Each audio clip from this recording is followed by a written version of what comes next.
A guerra está chegando ao fim, agora com Donald Trump conversando com o Zelensky, com o Putin, inclusive podendo até se reunir com o Vladimir Putin.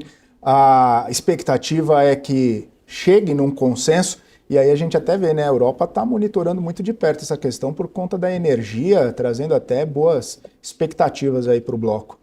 O problema todo é aquela questão que eu comentei antes, né? Se Trump vai ser um negociador ou se ele vai ser um estadista. Se ele for estadista, ele segue no processo de paz. Óbvio que vai ser um estadista odiado, porque este processo de paz implica o reconhecimento da Ucrânia de que perdeu vários anos numa guerra que não fazia sentido. Não é? Uma das condições impostas foi justamente o fato de que a Ucrânia não faria parte da OTAN. Isso já vem lá de trás, né? E que os territórios não seriam devolvidos. Ou seja, Putin ganhou a guerra, não é? E como eu disse antes, e como até mesmo os chineses reconhecem, os russos não perdem guerras. E a negociação foi esta, e você viu que a forma como ele conversou com Zelensky foi muito clara também. Não foi ali a conversa que ele teve com Zelensky, foi mais de comunicação daquilo que havia se passado e transcorrido com Putin do que efetivamente uma negociação ou informação de Zelensky, ou uma tentativa de obter ali algum respaldo de Zelensky. Obviamente que existe também um sangue ruim entre o presidente Trump e o presidente Putin, e os europeus têm uma preocupação. Claro que a questão da guerra da Ucrânia, Felipe, atinge os países da Europa de maneiras diferentes. Aqueles que estiveram sob a influência da Rússia na União Soviética, obviamente que querem uma continuidade da situação e querem uma continuidade da guerra, um enfraquecimento da Rússia pelo temor histórico de que algo pudesse acontecer.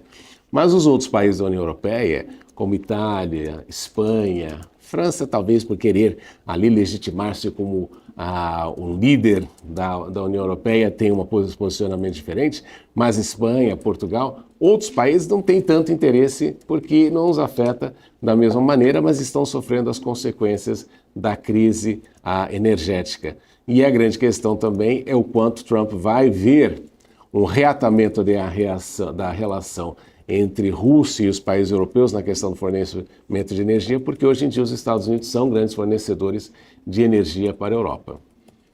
Professor, o Volodymyr Zelensky, ele até faz algumas provocações ali, e algumas pessoas falam que ele é meio birrento, porque falou que o Trump ligou primeiro para o Putin, não para ele, depois falou que não vai aceitar acordo se a Ucrânia não tiver envolvida ali nas conversas. Não deve chegar a lugar nenhum também com essa postura, já que, como o senhor disse, se o Trump for fizer a mão forte ali, a guerra acaba rapidamente. Não, e as condições são claras, né?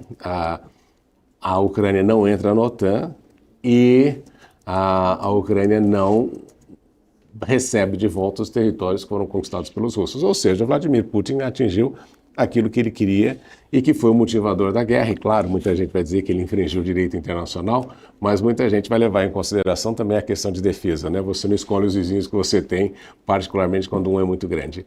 Eu sempre lembro que nessa questão, me lembra muito café da manhã, não é, Felipe? Quando você toma um café da manhã, você come ovos e bacon. E você aprende duas palavras importantes: estar envolvido e estar comprometido.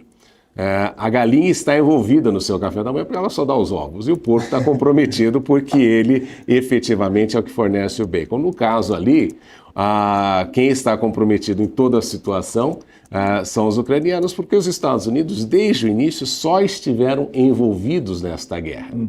Não é? Porque se você pensar, não houve o deslocamento de tropas americanas e mesmo neste processo de negociação de Trump, em nenhum momento ele fala sobre o deslocamento de tropas americanas na região. Então está muito claro, não é? Os ucranianos estão comprometidos, eles são o bacon da situação e os norte-americanos são de fato o ovo do café da manhã, e acho que o Zelensky está aprendendo neste momento histórico que confiar como dizia Ronald Reagan, né? Trust but verify. Confia, mas verifica. E mesmo numa aliança com os Estados Unidos ou com outros parceiros da União Europeia, é preciso confiar, mas verificar.